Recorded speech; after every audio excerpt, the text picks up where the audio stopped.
یہ آج سے تقریباً 40 سال پرانی بات ہے۔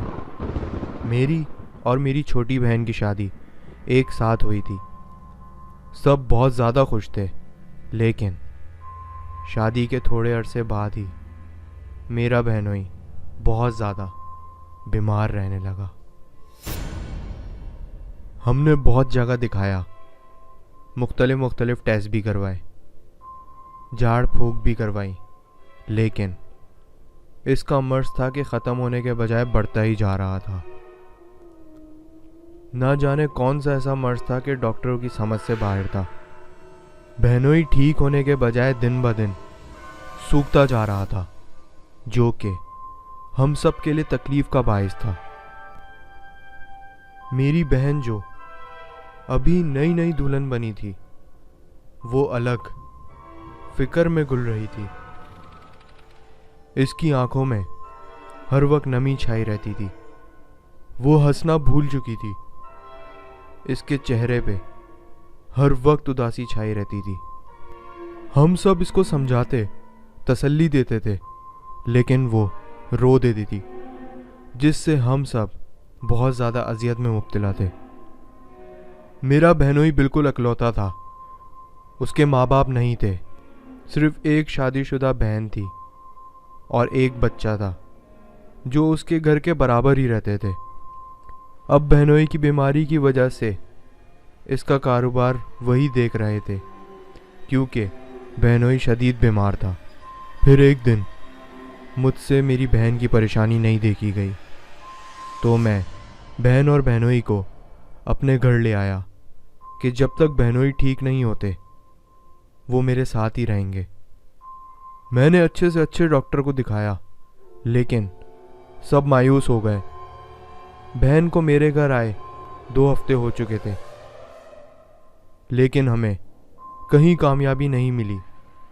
میں کتنے عالموں کو بھی دکھا چکا تھا، لیکن سب کا یہی کہنا تھا کہ اب ان میں کچھ نہیں بچا، بہت سخت عمل ہے، ہمارے بس کی بات نہیں۔ میں نے یہ بات اپنی بہن سے چھپائی رکھی، کیونکہ وہ اور زیادہ پریشان ہو جاتی۔ میں اندر ہی اندر فکر میں گل رہا تھا۔ میرا بہنوئی مر رہا تھا اور میں چاہ کر بھی کچھ نہیں کر پا رہا تھا۔ میرے دن رات انگاروں پہ گزر رہے تھے۔ میں ساری رات جاگ کر ٹہلتا رہتا اور دیمک کی طرح اندر سے کھوکھلا ہو رہا تھا۔ ایک دن میں چائے کے ہوٹل پر بیٹھا ہوا سوچوں میں ڈوبا ہوا تھا کہ ساتھ والی کرسی پر کوئی آ کر بیٹھا اور اس نے پانی کا جگ اور ایک گلاس منگوایا۔ ورکر اس کو پانی کا جگ اور گلاس دے کر چلا گیا۔ آدمی نے دوبارہ آواز لگائی اور کہا کہ میں نے تو پانی کا جگ منگوایا تھا، یہ تم دودھ کیوں لے کر آ گئے؟ ورکر نے بڑی حیرت سے جگ کو دیکھا تو اس میں واقعی دودھ تھا۔ تو اس نے کہا، پتہ نہیں صاحب، میں تو پانی ہی لے کر آیا تھا، چلے میں دوبارہ لے آتا ہوں پانی۔ جیسے ہی اس نے جگ اٹھایا تو اس میں پانی ہی تھا۔ اس نے کہا، صاحب آپ تو تنگ کر رہے ہیں، اس میں پانی ہی تو ہے۔ تو اس نے جگ کو دوبارہ ٹیبل پر رکھ دیا۔ میری توجہ ان کی طرف ہو گئی۔ ایک عجیب بات یہ ہوئی کہ ورکر جب جگ کو ہاتھ میں لیا ہوا تھا تو اس میں پانی ہی تھا، لیکن جیسے ہی اس شخص نے اس جگ کو ہاتھ لگایا تو وہ دوبارہ دودھ میں تبدیل ہو گیا۔ یہ سب کچھ میری ہی نظروں کے سامنے ہوا۔ میں نے یہ سب اپنی زندگی میں پہلی دفعہ دیکھا تھا۔ میری آنکھیں حیرت سے پھٹی جا رہی تھیں۔ ورکر جا چکا تھا۔ میرے کانوں میں اس شخص کی آواز آئی کہ پریشان لگ رہے ہو، کیا بات ہے؟ میں نے اس کو دیکھا، وہ بہت زیادہ مذہبی اور خاندانی لگ رہا تھا۔ کوئی جادوگر یا جعلی عامل بالکل بھی نہیں لگ رہا تھا۔ داڑھی تھی، شلوار قمیض پہنی ہوئی تھی۔ میں چپ رہا تو وہ مجھے بولا، تم مجھ پہ بھروسہ کر سکتے ہو، مجھے اپنی پریشانی بتاؤ، ہو سکتا ہے کہ میں کچھ تمہارے کام آ سکوں۔ تو میں نے سوچا، چلو ایک اور تجربہ ہی صحیح، شاید یہ میرے کام آ سکے۔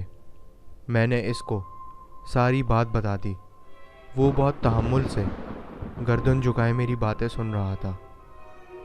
جب میری بات ختم ہوئی تو اس نے کہا کہ کیا تم مجھے اپنے بھائی سے ملوا سکتے ہو؟ میں نے اس سے کہا کہ کیوں نہیں، وہ میرے ہی گھر ہے اور میں چاہتا ہوں کہ اس کا علاج جلد سے جلد شروع ہو۔ مجھے بالکل بھی امید نہیں تھی کہ وہ ابھی میرے ساتھ چلنے پر راضی ہو جائے گا، کیونکہ رات بہت زیادہ ہو چکی تھی۔ تو میں انہیں اپنے گھر لے کر آ گیا۔ میں نے اپنی بیوی، امی اور بہن کو دوسرے کمرے میں بھیج دیا اور عامل صاحب کو اندر بلا لیا۔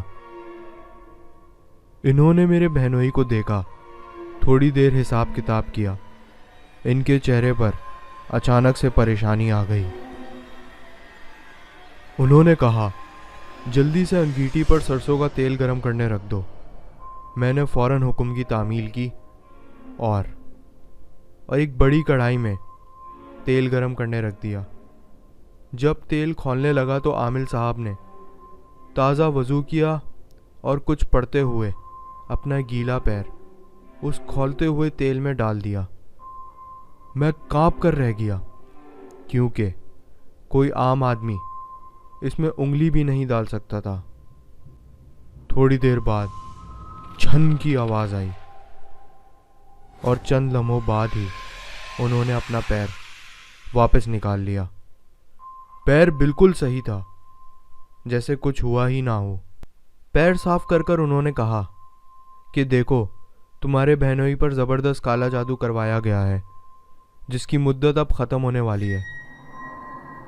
تمہارے بہنوئی کے پاس اب وقت نہیں ہے۔ تو میں نے کہا، یعنی کوئی میرے بہنوئی کو مروانا چاہتا ہے؟ لیکن کون؟ کس کو میرے بہنوئی سے تکلیف ہے؟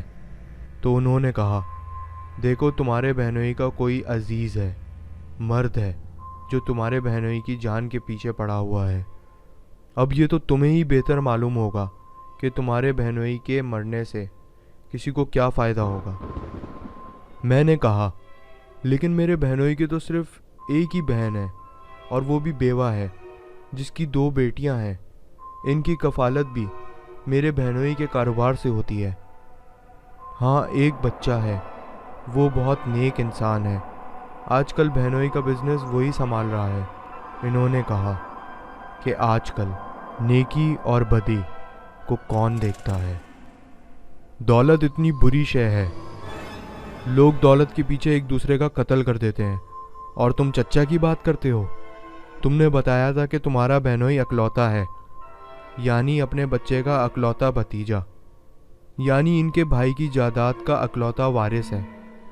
تو پھر وہ کیوں چاہے گا کہ یہ زندہ رہے اور جائیداد پر عیش کرے؟ وہی ہے جو سب کچھ ہتھیانا چاہتا ہے۔ لیکن مجھے یہ بات ہضم نہیں ہو رہی تھی۔ میں نے کہا، پھر بھی کوئی دولت کے لیے اتنا گر سکتا ہے کہ اپنے ہی خون کی جان لے لے؟ عامل صاحب نے کہا، اس کو چھوڑو، ہم تمہیں شکل دکھا دیں گے، تم خود پہچان لینا۔ فی الحال کام کی بات کرتے ہیں۔ تم ہمیں کیا نذرانہ دے سکتے اپنے بہنوئی کے علاج کے لیے؟ اس سے پہلے ہماری چند باتیں سن لو۔ ہم اصلی سید ہیں اور خاندانی عمل ہے، ہمارے بزرگوں نے ہمیں بخشا ہے۔ یہ عمل جو ہم کرنے جا رہے ہیں، یہ صرف ضرورت کے تحت سال میں 1-2 بار ہی کیا جاتا ہے۔ دوسری بات یہ ہے کہ تمہارے بہنوئی پر بہت سخت موت کی ہانڈی کا عمل کروایا گیا ہے، جس سے موت یقینی ہوتی ہے، اور تمہارے بہنوئی کی مدت تقریباً ختم ہونے والی ہے۔ کوئی بھی عامل اس کام میں ہاتھ نہیں ڈالے گا۔ بہت سخت عمل ہے یہ۔ اب بتاؤ۔ میں نے ان کے سامنے ہاتھ جوڑ دیے۔ میں نے کہا، خدا را شاہ صاحب، اللہ کے بعد آپ کا ہی سہارا ہے۔ میں آپ کی زندگی بھر غلامی کرنے کو تیار ہوں، بس میرے بہنوئی کو کسی طرح سے بچا لیجئے، میری بہن کا سہاگ اجڑنے سے بچا لیجئے۔ انہوں نے کہا، ہم ضرور اس کا علاج کریں گے، بلکہ ہم یہاں آئے ہی کیوں ہیں؟